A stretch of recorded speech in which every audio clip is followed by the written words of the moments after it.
I particularly like it when my prey is frightened.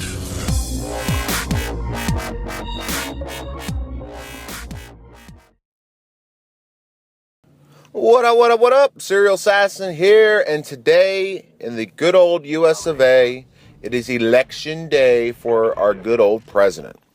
And I'm sort of torn because, I mean, on one hand, we have Barack Obama, who has the most non-American name that has ever went for president, outside of last time. And then on the other side, you have Mitt Romney, who has the most whitest old rich dude name, if there ever was one. So, I mean, while Barack Obama, he didn't do anything terrible in his last 4 years, he really didn't make much leeway either. He wasn't very productive. He really didn't do much. He didn't change many things. So the question is does he deserve another 4 years? Because all of his plans and all of his talks are basically the same thing he was saying 4 years ago, with just a little bit of a spin for today. And then on the other side, you have Mitt, who, I'm sorry, I mean, maybe it's just me personally, but the last Republican we had in there was a fucking idiot. George Bush, in my opinion, was the worst president that ever sat in there, and how he got elected twice is beyond me. The man was a moron, and the whole war, it turns my stomach. Because, it had nothing to do with protecting Americans. It was all about passing the Patriot Act and defending my good old daddy. And, that's just my opinion. You guys may not disagree. I really don't want no hate comments for that statement. But, again, that's just my personal opinion. I'm not a very political guy, because reality is the politics that are out there don't really affect me. I really can't do much to change them. I can vote, I can voice my opinion, but, without freaking digging a grave and spending hours writing letters and all this other stuff, I personally really cannot change any of the politics. I can't. So, and, going back to my last commentary, I only worry about the things I can change. I worry about, taking care of my family, giving my fiance all the love I can and supporting her in everything she can do, supporting my children, being there for my friends. Like, they're the things I can control. They're the things that I can change. And, I really can't worry too much about politics. Now, in the same breath, do I think voting is important? Damn straight. You should definitely vote.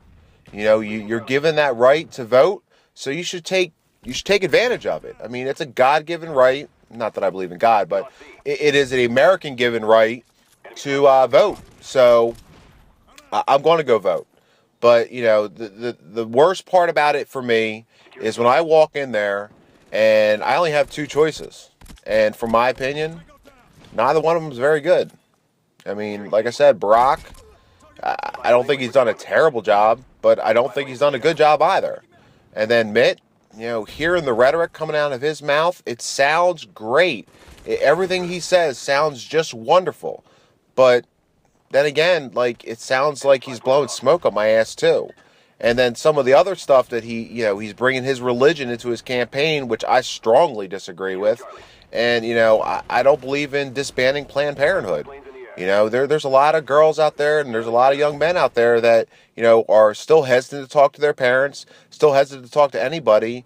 And without Planned Parenthood being there, pregnancy rate's going to go up. It's bound to happen. So, if that's one of his strong points, I can't really vote for the man. But then on the same breath, I don't think Barack deserves another 4 years. So, I don't know what I'm going to do. I'm going to walk into the booth, I'm going to push a button, and I'm going to push a whole bunch of other buttons too. My political affiliation is independent because I don't believe in, just following the Democrats or following the Republicans. The bottom line is I want to follow the best person for the job. And, sometimes, like a situation like this year, I really don't think there is a good man up for me to vote on that is good for the job for the next 4 years. So I'm sort of in a dilemma. And the biggest thing about politics is just shifting and sifting through all the bullshit. Like these candidates and the campaigns and these stupid commercials, like it's either they're talking shit about someone else or they're blowing smoke up your ass. And to me, like, I don't know. I don't know these guys personally, so it's hard for me to make an educated vote. And to me, that's the toughest part about this whole thing. And you know why? For the longest time, I just flat out didn't vote. That was my opinion. They're all blowing smoke up my ass. You know, they're going to get into office. They're going to reap the benefits of the office. They're not going to do much of anything. They're going to screw over somebody somehow. And, you know, then they're going to try to get reelected. So that's the way I've always viewed it. But a good friend of mine who actually passed away quite recently, he was my old supervisor, my last boss, and one of my best friends for almost 8 years before he passed away. He was super political. He wasn't a stark Democrat or he wasn't a stark Republican. But he knew the facts, he did the research, and he usually, you know, would talk sense into me from an unbiased opinion. Well, as unbiased as an opinion can be, but, you know, he would give me the facts, he would open my eyes to those things, and I really don't have that this year, and honestly, I miss it, because, like, he was one of those people, extremely intelligent, and, you know, he knew his shit when it came to politics, and Aaron, I do miss you, not only because I need your help this year, but you were always a good friend. And yeah, so that's my take on things. That's my opinion on things. I really don't know who I'm going to vote for tonight, but I'm sure that when I push that button, it's not going to make that much of a difference in the grand scheme of things because, you know, like I said, from my point of view, no real good candidates this year. And, you know, from my opinion and from my experience, usually there isn't. The parties put up two people because they think they can get the majority of the votes. And the sad truth is probably 80% of the people that are voting out there don't have facts. They're just going with the name they like, or, you know, who their father tells them to vote for, or who their cousin tells them to vote for, or, you know, they got you know, they saw an ad and they go, oh my God, that guy did that?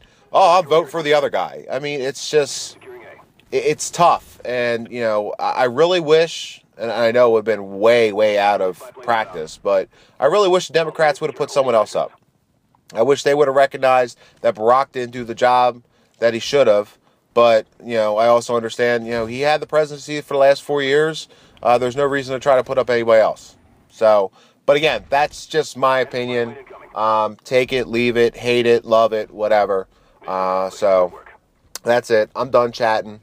Thank you for your time. I greatly appreciate it. And I'm out. Peace.